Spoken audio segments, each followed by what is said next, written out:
Hello, everyone. Welcome. So this is the ASIA3220 China language training and rural China field study. Give us a couple more minutes and I'll begin a short presentation for about 10 minutes video and then a short presentation itself. You also have an opportunity to talk to Dr. Xian Wang and Dr. Benjamin Hillman to ask questions later on. So we'll just wait for a couple of minutes for more students to come in and I'll begin the session.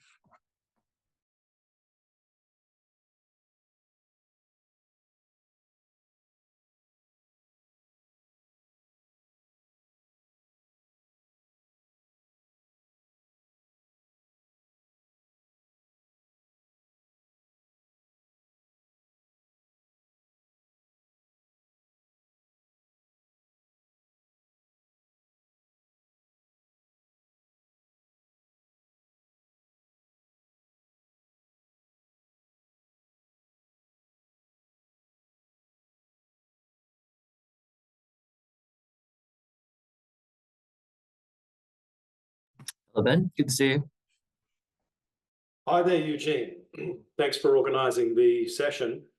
No Sorry, I worries. was a minute late to log on. Did I hear you say you want to wait a couple of minutes for others to see if there are any other Yes. people joining? Yeah, we'll begin at 1:05. Okay, great.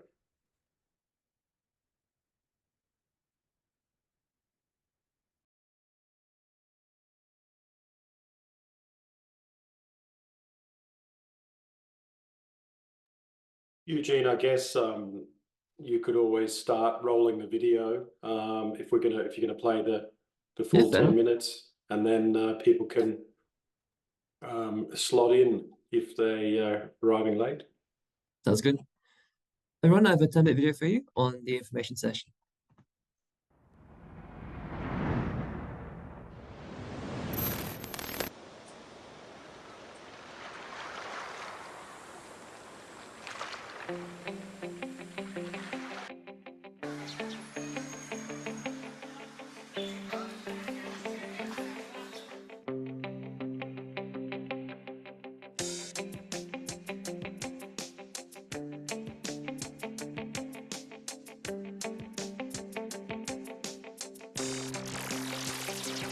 你好，我叫 Kira，我的中文的名字是钱季雅。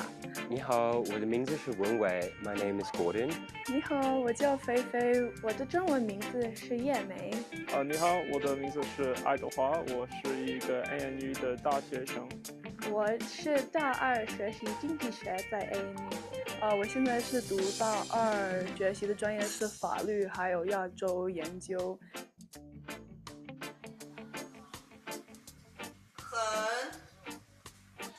用你的手指和手腕。我是在大理学习中文，大理很漂亮，我们住在古城，我很喜欢在大理学习，因为每个人很友好，所以可以跟着本地的人说话，练习中文。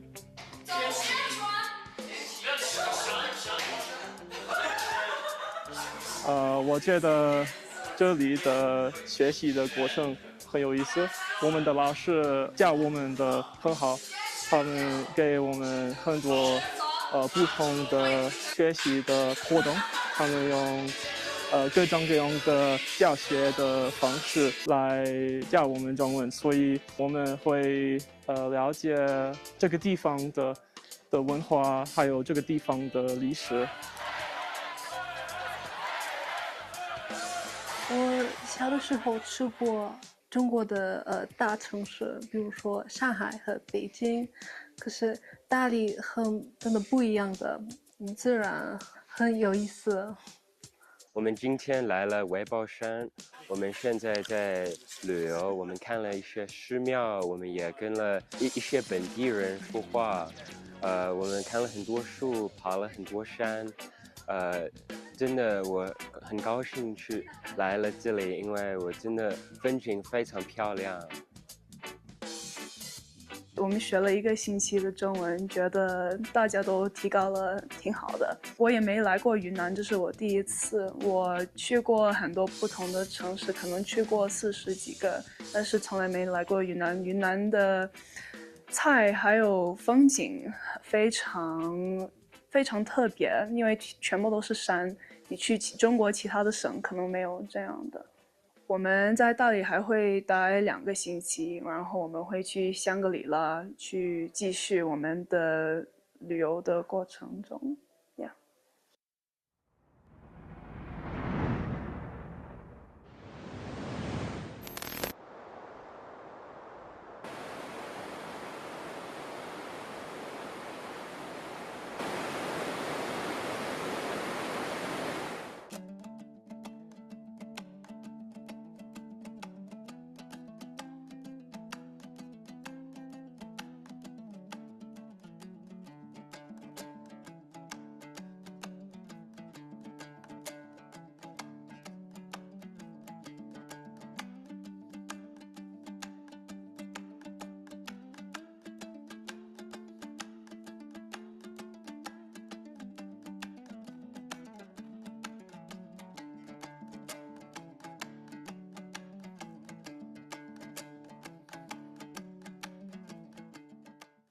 Hi everyone, I'm Kenzie. I'm on the China trip. I'm having a really amazing time. 你好，我叫 Imogen。My name's Will. So far, I've really enjoyed this experience. G'day, my name is Billy. I'm a third-year security studies student and I've been studying Chinese for 1 year. Hi everyone, my name's Baxter. I'm on the China trip. 你好，我的名字是 Toby，我是澳大利亚国立大学学生。We're at the Haoba village right now, enjoying a wonderful homestay. We've got some really generous hosts who are letting us experience their lives with them. 我们这2天都在这儿跟一个家人一起生活，帮他们做他们平时做的事情，还有一起吃饭。我跟Amy，我们都帮他们拿草给动物吃的。我们把牛来爬山去吃草。我们也跟小朋友玩打篮球。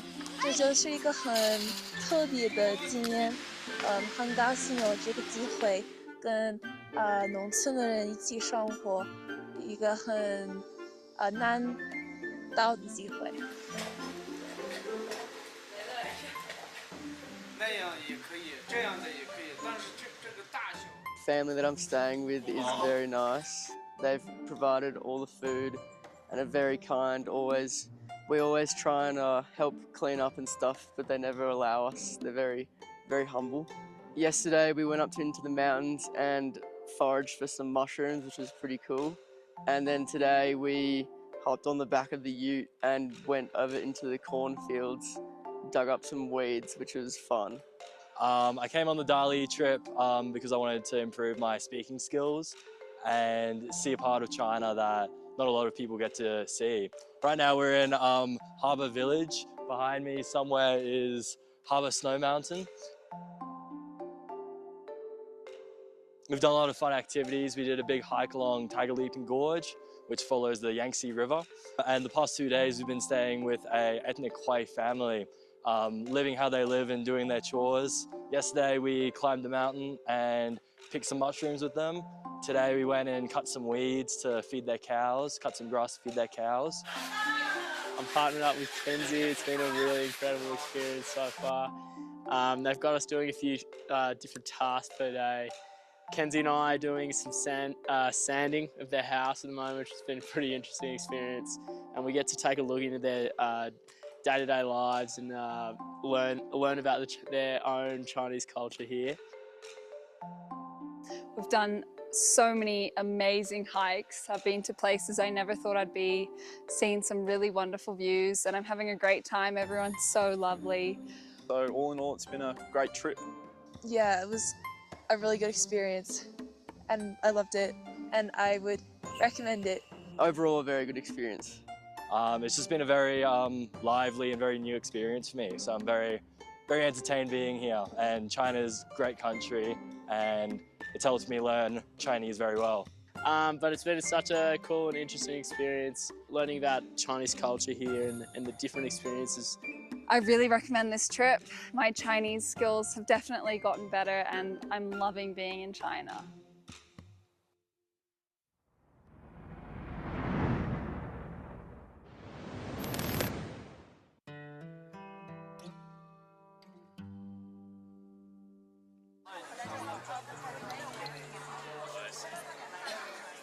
But when we're in the monastery, we are a little busy, and then we didn't get much time to explain it. So, in Tibet.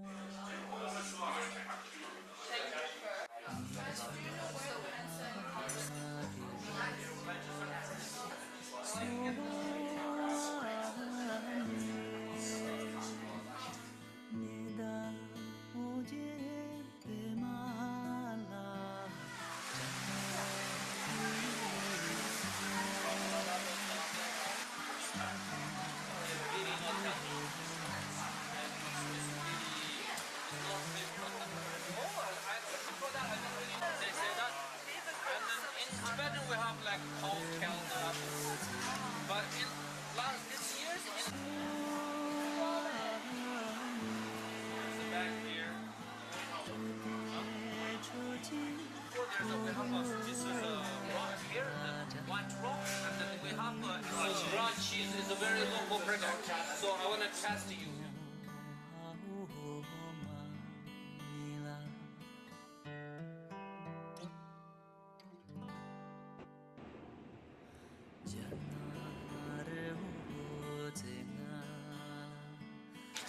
There is a different in the 5 elements. We have animals. So this is the eagle. Eagle spicy.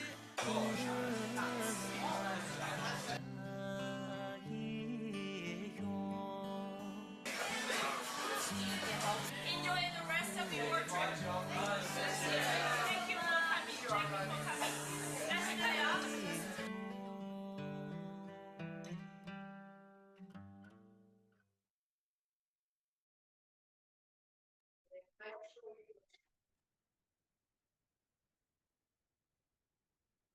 All right, well, that is the unofficial video of Asia 3220, footage taken over a few days during the last student visit to Dali and to Yunnan, which will hopefully give you all a flavour of the trip. I won't say too much about the program, about the course right now. I presume that those of you attending this information session are already familiar with the program and you're interested in it. And so what we're going to do is run through the process and the timeline. And you've already met my good colleague, Eugene from the CAP Student Mobility team. He's going to talk us through that, and then we'll have some time for Q&A at the end. So just before I hand over to Eugene, though, I will say that this course really has two key objectives, in case that hasn't come through clearly in the materials and in the video. That is to practice Chinese or to try learning Chinese for the first time. Asia 3220 offers intensive Chinese courses at all levels, including from beginner. And then at the end of the 2 weeks of intensive Chinese, we go on an amazing tour of the mountains of southwest China, which have spectacular natural and cultural diversity.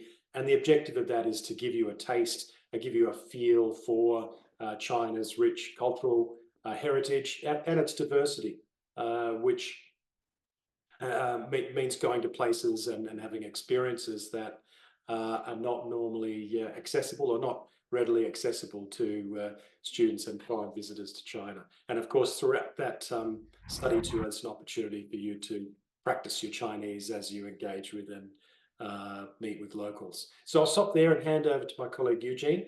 Now, Eugene, people can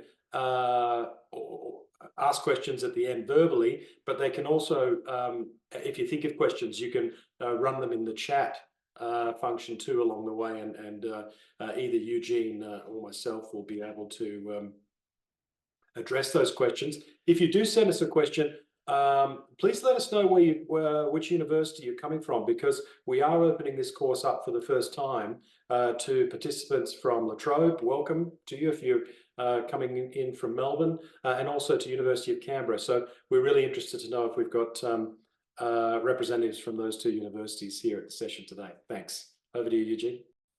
Excellent. Thank you very much, Ben. Give me one moment to share my screen and we get underway.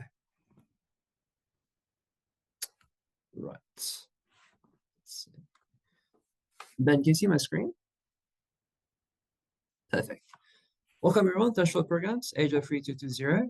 My name is Eugene, and I'm a Student Administration Officer in the College of the Asia Pacific at ANU in the Mobility team.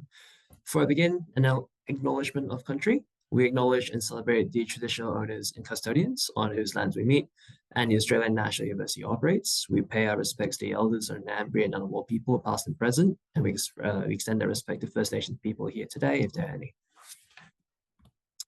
So welcome, ASIA3220 information session. If you have any questions, there will be a Q&A session at the end, and you'll also get an opportunity to download the slides, and there'll be a QR code to go to your application page and apply for the program at the end. So in terms of the agenda, we have our team, the program, application process, funding support, cross-institutional applicants, and questions. Let me know if I'm going a bit too quickly as well. So as me, myself, Administration Officer, we also have Eliza Ish, who's not here today. She is our Mobility Internships and Scholarships Coordinator. If you have any questions at all after this session, you can email us at cat.student@anu.edu.au. We also do in-person and online appointments on Tuesdays and Thursday afternoons. So there'll also be a QR code at the end where you can scan to book in an appointment with us. Otherwise, if you'd like to email, please save the email address. I'll repeat again, cat.student@anu.edu.au. A couple of seconds to take that down. Okay. So on to ASIA3220. It'll be running in our ANU spring session of 2025 from the 16th of November to 10th of December. The coordinators are Professor Benjamin Hillman and Dr. Sian Wong, who's also in this call. It'll be organized at Dali Yunnan, and is a total of a 3-week program. So it's for students who have a beginner or intermediate level of Chinese, and there'll be funding support of $5,000 per student to help cover program fees. If you're interested in the eligibility requirements as well, it's open to domestic ANU undergraduate students with an interest in China and Chinese language. All you really need to do is to tell us how this option will benefit you and your interests and your plan for learning about China and the Chinese language. That's really our eligibility criterion. If you're from a cross-institutional organization such as La Trobe or other universities, I have a slide specifically for you as well in the coming slides. So applications, they must be submitted to through the ANU Global Program System, also called Terra. Basically, it's our system utilized to basically collate all of the information required, and there'll be a couple of questionnaires to answer. The first questionnaire will be an ANU student-specific one, and there'll be a cross-institutional application questionnaire as well. When you go onto the ANU Global Program System, please ensure that when you apply, if you're an ANU student, tick that you're an ANU student so you can get access to the ANU questionnaire. If you're cross-institutional from La Trobe, for instance, they will have an option to pick that you're not from ANU, you're from a different organization, and so the system should code that you're only getting access to a non-ANU questionnaire. And so to begin for the next bit, ASIA3220 also has a brochure on the Global Program System. It will provide information about the program, such as program fees, duration and dates, eligibility criterion, which I just mentioned, and any other relevant information about the program itself. So we're currently accepting applications for it. Applications close on the 31st of August, so make sure to finalize your applications by then. Because we tend to receive a large number of applications, we will be unable to accept late applications. So you'll be advised of your outcome by Friday, 5th of September. It must be a confirmed participation by Friday, 12th of September. So basically, after you apply the 31st, we will get back to you on the 5th of September, and we ask that you get back to us on the 12th, a week later, to confirm your participation. So there's funding support as well. So CAP and the College of the Asia Pacific and Center of China in the World, we do support our students from all backgrounds to participate in our programs, and we have options for funding available for students going on short programs. So NCP grants or NCP funded programs will be $5,000 total, and you're also eligible to apply for OS Help. It's basically a loan to support eligible students to study overseas. In 2025, the maximum loan amount is $9,893. If you navigate over to the brochure, which I'll share in a little bit, there'll be more information about the funding option about the $5,000. And so the study tour costs $3,200 and there'll be $5,000 in total funding for you. All of the information about the funding will be provided on that page. Moving forward, for cross-institutional applicants, Latrobe and University of Canberra. So basically, all you have to do is you create an account in the ANU Global Program System. You take I am not a user at the ANU, and you apply for this specific questionnaire, Chinese language training and rural China field study application, non-ANU students. That's all you need to see. Once you've been accepted into the program, you will upload your cross-institutional studies application form. That's something that will give you more information about once you have actually applied for it, and then you enroll into ANU when you receive your offer. So that's a bit of information for a bit to download. Does anyone have any questions? I can see one in the chat. Oh, no, never mind. Any questions, anyone? I have a question about the application. Yeah. It says that if you're not a CAP student, you need to upload that you're eligible to do it. But as a CAP student, I also can't submit the application without uploading anything. What should I upload in place? So if you're a CAP student, just email cap.student@anu.edu.au. Basically, we're trying to ascertain whether or not you have enough room available in your degree. For example, if you're doing a major degree, do you have 6 units available to count towards, for example, electives? You're doing a single degree, double will be a different story. So CAP student, email CAP. If you're a student, for example, studying law, you'll be contacting the College of Law, so on and so forth. But also think about which degree you are enrolling into and having the course in.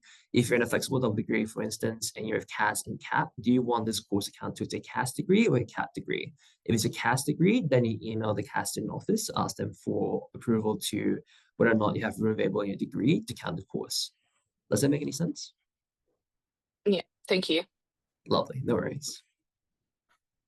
Any questions? Yeah. I just have a question. I can see in the Teradata brochure that students who did Chin 2525 to Shanghai won't be eligible for grants, and that preference will be given to applicants who are eligible for grants. So is there any pathway, would you say, for people who have done 2525 or not so? Yeah, Ben, we should perhaps I could. Yeah, sure. Happy to respond to that. We have. Sorry, I didn't see. I heard the question, but I didn't see who asked it. Who? Ava. That's me, Ava. Ava. Hi, Ava. We have, on a couple of exceptional circumstances, allowed students to take both courses. But we need to find a separate funding source, because you can't have NCP money for both those programs, because they're funded under the same NCP contract. So as far as NCP is concerned, they're the same courses. So they're even though they're different from a slightly different content perspective. I think that's something you should probably get in touch with me about offline. Okay, thank you. All right. So I won't rule it out, but it is yeah, there's a narrow pathway to being able to do that.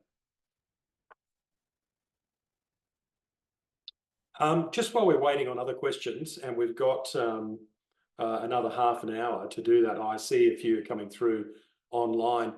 Can you please put a shout out just so we know who's here on the group chat? If you could just say hi if you're from Latrobe, hi if you're from UC, because we want to make sure that people are getting access to the information.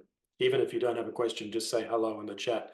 Hello, I'm from. Oh, and perhaps tell us what your degree is. Hi, I'm from Latrobe and I'm studying business or China studies. That'd be great for us to see that. And we've got so Miriam, hi. Question, Miriam's question, moving together as a group throughout the program. No, you will not be traveling independently for any part of the program. Once you arrive, you'll get your own way to Dali. But once you arrive and you're on the program, you will be a part of the group. However, We do, and so that will be your commitment and our responsibility to you for the duration of the program from the 16th of November until the 10th of December. But you are welcome to add extra days. And in fact, we encourage people to, if they can, arrive early or stay on and do some independent travel in China. You are very welcome to do that. ANU students can get insurance included for some extra days of private travel. I'm not sure how that would work for non-ANU students. That would be something to look into. You're covered while you're on the trip as part of the course, but beyond that, we'd need to look into the insurance question. The next question might be one for you, Eugene. There's some other hands. Do you want to address Michael's question, the cross-institutional study one? Yes, you have to apply, submit an application on the Terra website. Basically, we need information such as your dietary requirements, a few other things. So yes, definitely. Great, and thanks for saying hi. So we've got a few folks from UC. Yeah, we're delighted to be able to offer UC some places in this program. Aware that there aren't the opportunities at UC or many opportunities to study China, and certainly none that I'm aware of to go to China. So we're very glad to have you. Very glad to have that level of interest. And if there are specific questions about the cross-institutional enrollments, make sure you get onto those as soon as possible. As Eugene said, there will be a strict application deadline as of 31st of this month. It's fairly, my understanding is it's fairly straightforward enrolling on the ANU side. There might be a bit of work that you need to do to make sure that this course will be accredited to your degree and that you've got the necessary approvals from your program administrators at UC. So I've got another hand up I see there. Is anyone from La Trobe, or do we seem to have not managed to rope anyone into this session? It is being recorded, so you can watch it again. Sure. Oh, Michael's from La Trobe. Okay, good. So at least we know that the memo got out. And again, this has been recorded. So if you have other friends who are interested, you can direct them to this recording afterwards. Now, Hanalu Craft has a question. Hi. I was just going off the back of like the Shanghai question. I was just wondering, obviously with the mobility grants, the NPC program is like a requirement, I guess, like the scholarship is part of the program application. I just recently did another mobility program in Korea, and I was wondering if that same rule applies as to whether the application is still open to having 2 mobility grants possible through NPC, or is it just the one? Yeah. Yes, you can have 2. Okay, thank you. No problem. Miriam, your question in writing. Those considering future careers in government or diplomacy, could there be any implications? The short answer is no for a short course. However, if you are considering spending longer periods in China, then there are some conversations that need to be had around that for possible implications for security clearances. However, we are very well assured that there are no concerns regarding short courses such as this.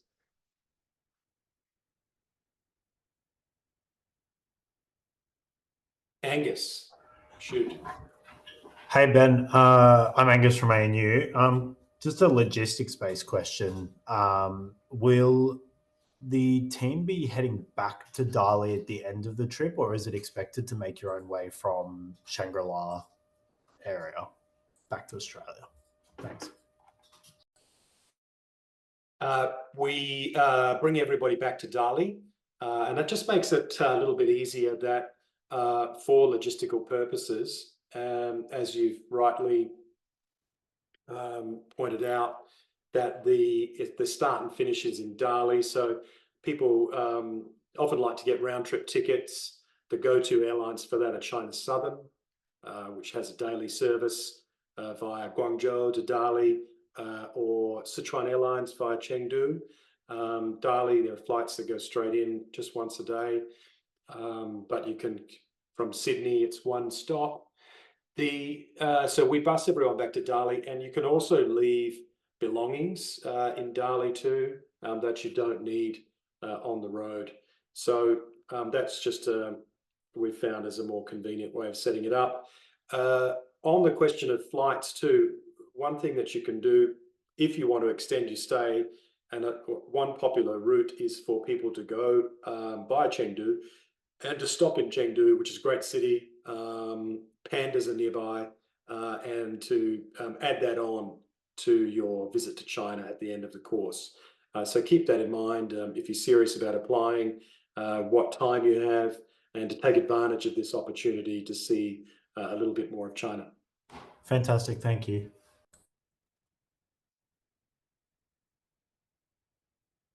Have we missed any? Thanks for letting us know, Hannah, Cynthia, Zach, who you all are and what you're doing. Can I, just while others are thinking of questions, just ask how this has been promoted at UC? Has the communications been clear? Is it clear to you, if you're interested to do this, what you need to do to apply? And I'm asking for our own education purposes because it's the first time for us to collaborate on this. Anyone care to share their experience? Yeah, I think it was pretty good. I'm studying 4 units this semester, and I got from 3 of those units, they all sent a message at the beginning of the semester with all the information about this trip and how to apply. So great. So anyone across your degree programs who might be interested in this opportunity, Zach, you think that they should have been alerted to it or at least got the information? Sorry, or do you mean were there people that I think didn't get it that should have? Well, yeah, you can answer that question too, if you like. Oh, no, yeah, I'm saying that I think it was pretty well promoted, at least in the business faculty of business, government, and law.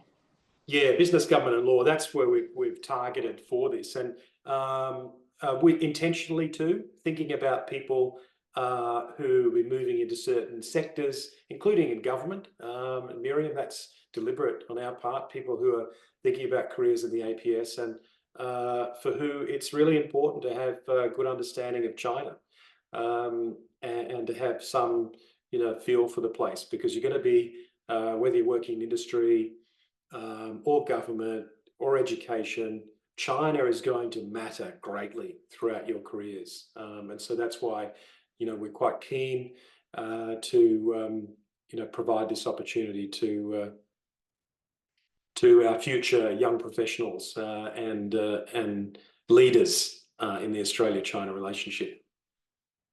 Any other questions?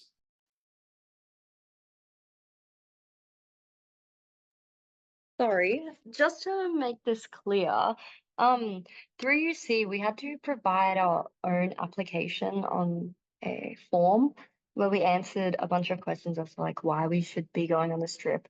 That's separate to the application that would be through ANU, correct? Yeah, that's right. So we have our own internal process for ANU students, and with our collaborators, colleagues at La Trobe and UC, we've invited them to run their own internal selection processes. So we're not entirely sure how that's being done, Hannah, but it sounds like it's pretty clear. You apply to them and then they'll make the selection and send us the list. Eugene, is that your understanding of how this will work too? That's correct. We just need students to also answer one questionnaire. It's pretty standard, just uploading a few things and also dietary requirements. Okay, awesome. Thank you. No worries. Yeah, please send through too when in that questionnaire any health or dietary issues that people leading this course need to be aware of. That'll be useful.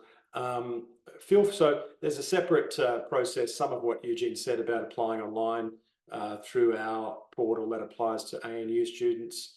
La Trobe, UC, you've got your own processes.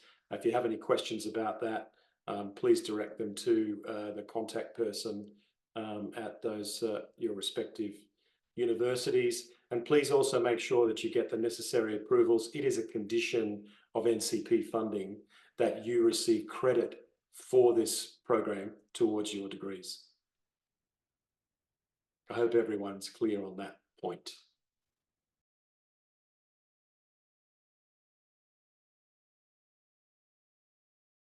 Okay, so I've got another question for you all. There are 11 or 12 people here, which is great. We know that a lot of students are unable to attend this session, so we record it and people can check in later. Is anyone, now, am I right to assume that you're all at this information session because you have decided that you want to do it? Is anyone here still thinking, not sure if this is right for me, I just need to find out a little bit more?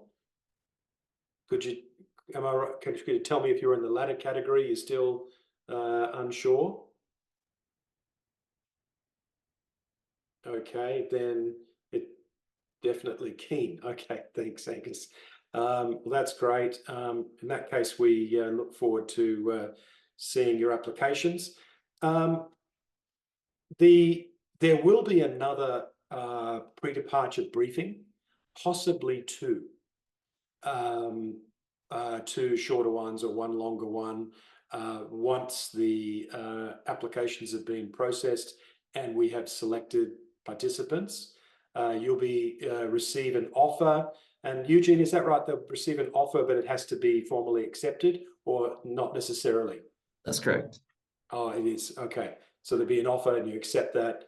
And then you receive a payment of the NCP scholarship money. But then we will invoice you back for the costs of the tuition, accommodation, transport, most of the expenses for the trip, which you will need to pay before you are able to continue with the program. So hopefully that's all clear to people too. Hannah Lou Craft. Yeah, sorry, I don't know why my name says Hannah. That's my middle name. I'm Isabel, but I just had a question again about specifically like the objectives of the course. So I know that there have the like learning language locally programs, which I believe was the one that just previously was held in Yunnan. I was wondering whether this course is like its main objective is language, or whether there are other components that are kind of looking more like politically or culturally or like economically geared. Because I know that, as you were saying before, in UC you were trying to promote it through the business and economics department. So I was just wondering like what the balance kind of is between purely just language learning and actually a little bit more of like like the culture, or if the assessments are geared towards that area. Yeah, certainly are. And as you're aware, Isabel, we took another group of students on a similar itinerary under another course code. They're all language students, and that course was more language heavy, contact hours, and it needed to be to meet language course requirements. This is not formally a language course, and language forms the language study component is only 60% of the assessment. There is a final essay that will be, there'll be a choice between two questions. One is more culture, history oriented, and the other is more social science, policy, business oriented question, depending on student interests.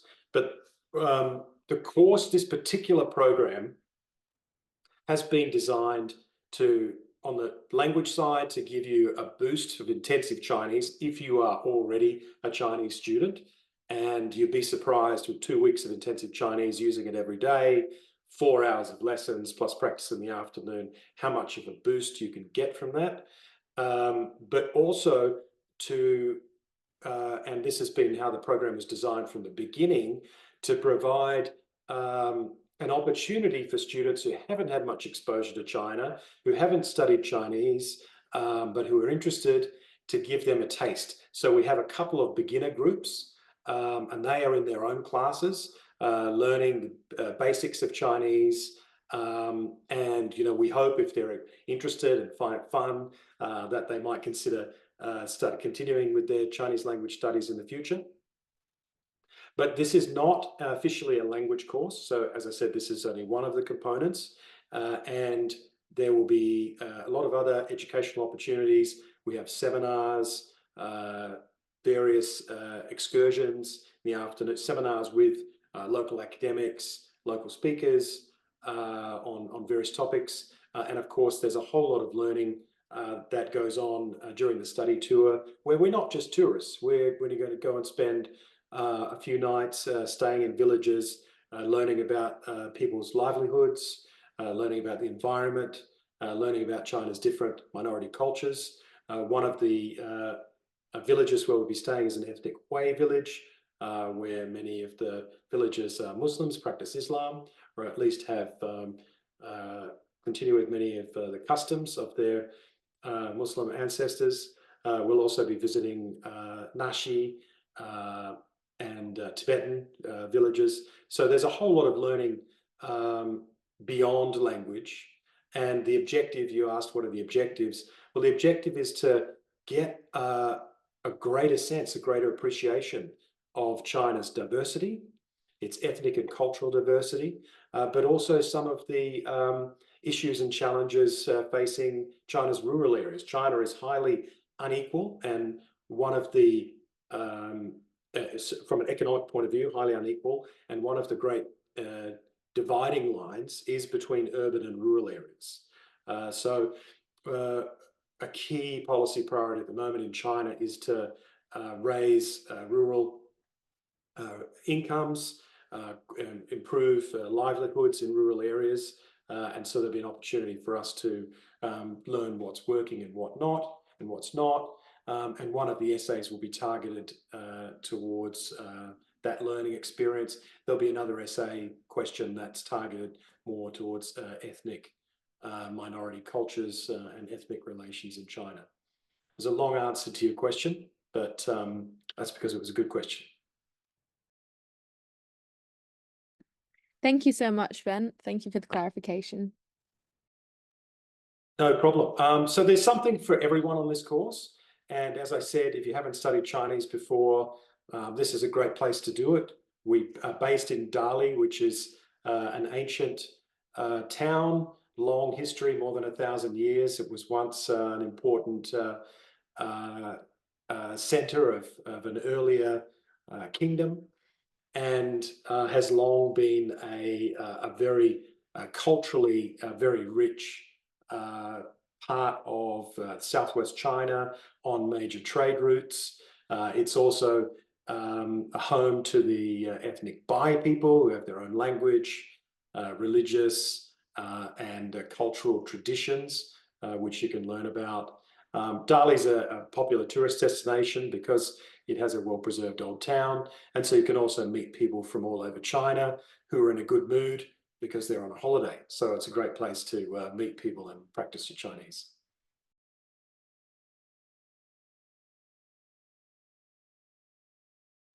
Eugene, have you got anything else to add? Yeah, just this final slide. One moment. Yep. So everyone, if you'd like to apply, there's a QR code on the left. If you'd like to book CAP appointments in the middle, and you can download the slide deck on the right. This is for ANU students though, right, Eugene? The CAP appointments or? Oh, the application too. No, it just brings them directly to the brochure. And so once you go to the brochure, the apply now button will be for everybody. Great.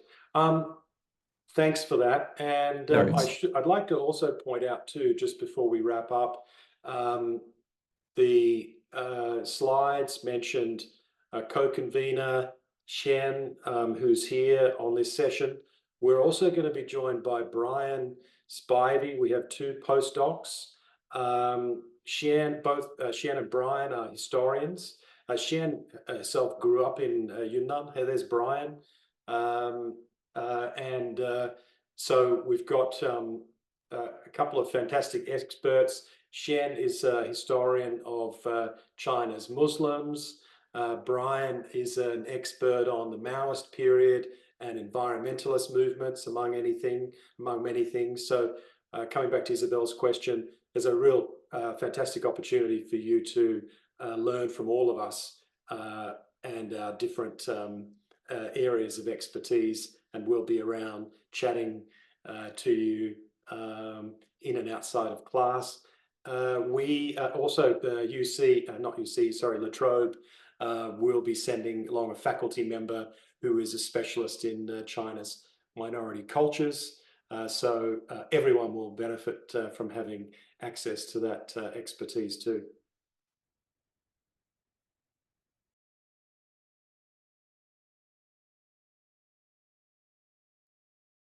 That might be it, I think, for the session and for questions. Of course, it's not the last opportunity for you. If you have questions, please send them through.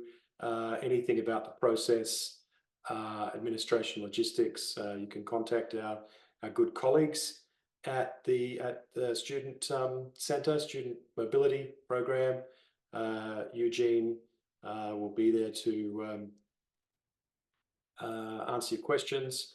Anything about, of course, the process for accessing this opportunity for UC and La Trobe, please get in touch with your own people there. But if there's any questions about the content of the program, you can send those through to us as well. So thank you very much for joining us today. I hope you found it useful, and we look forward to seeing your applications. Don't forget the deadline, 31st of August. And Eugene, thanks very much for setting this up. You guys do a fantastic job making all of these opportunities possible through the heavy administrative lifting that goes on behind the scenes. So we really appreciate that. Thank you, Ben. No worries at all. Thanks, everyone.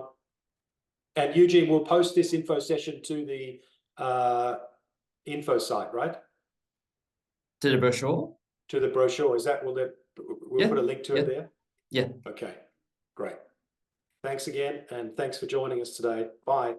Thank you. Bye.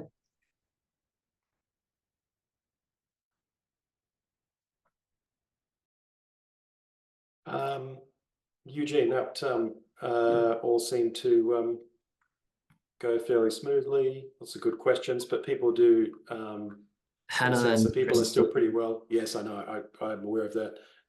But I just said, people seem to be pretty well informed. Yeah. Pretty good. Really intelligent questions. Quite well informed. So yeah, it was a good session. Happy with the turnout as well. I was expecting maybe 5 to 6, but at least we're seeing in 13 students, so that's pretty decent turnout. Yeah, well, I thought there'd be more, to be honest, but students have classes and they're busy, and if they know it's recorded, they probably think they can check it out later. But I think even so, it's still it's good to do it. And it was good to sort of get the sense of enthusiasm from those that were there. They seem the group that came today seemed really, really keen. Yeah, those are the ones that we really want as well, because they're the ones that be engaged and they're the ones that are going to be really getting most out of the course. And so I think that's pretty good. On that question from Ava, you're aware that we paid for and let a couple of students do the course again? No, I wasn't aware of that actually. So you weren't. So no, that's a Marin conversation. I didn't have any oversight of that. Fine. But just so that you know, there were 2 students who went on this course last year and then went on Chin 3525. Yeah, right. But CIW paid for them, and they convinced me that they were really so motivated and focused on practicing their Chinese and that they could get credit in their degree. They couldn't get NCP money twice because NCP considers those the same. And so I allowed them to participate. So Ava and others, if they want to make a similar case, they can do it. But I'll be a little more reluctant this time because we need to use up to 40 NCP places. I was more sympathetic to those applications on the last group because we didn't really get the numbers that we were hoping for. Yeah, fair enough. So I was happy to boost them a little bit. Yep. Yeah, that's all right. Onto a different topic for semester in China. Preliminary eligibility checks, 20 good at the moment. There'll be half of them that are first years, but they're completing the second semester. I hope you're happy to accept them. Yeah. Yeah, those are that's fine. fine. There are 4 at the moment that I flagged. I'll send you a list by tomorrow and my recommendations. So you mean that you think there will only be 20 that are eligible, or you haven't processed them all? I processed all of them. I think 20 are definitely eligible. The remaining 4 that complete applications, that's a question mark that I'll have to send to you. Yeah, sure. Okay, so among the eligible candidates, also, there's one more that's a late application. He seems to be good. I haven't included that person into the application, maybe 21. Yeah, if he's eligible, we'll take a look. I will also be interested in seeing students' GPAs from their and we've agreed that they need to complete 12 units of Chinese by the end of this year. So yeah, that's one of my top criterions in there. I've listed which Chinese course they've completed and the grade. So they'll also, in order to go, they'll need to pass it and complete it. Yeah, so we'll have to look again when results are released to ascertain half of the cohort because it's a significant number that are first years in the second semester. Yeah, well, I'm not sure how we'll do it in the future, Eugene, but for me, I'm quite okay with this. I think some of the Chinese language teachers were hoping this would be something they did at a later stage in their degrees, but if it gives them the passion and enthusiasm to come back and do more, then I think that's a good thing. And this is the first time we're doing it, so I think we should be a bit flexible. Yeah, fair enough. And we can decide again how many places we apply for. But if there are 20 or 21 that look good and are eligible, then as you know, we're happy to send them 10 NCP plus CIW can afford to fund the rest. Yeah. Wonderful. Thanks I'll for your list the hard work. GPAs. Yeah. You'll put that GPAs. You'll put that on you'll put it on the spreadsheet. Yeah, I haven't added as a column. It'll be in the spreadsheet when I send it to you by either end of day today or tomorrow morning. Not that GPA doesn't really mean much for first years, but it's something. I understand. Thanks for letting me know. All right, awesome. Appreciate it. No worries. Have a good afternoon. See ya. See you. Bye.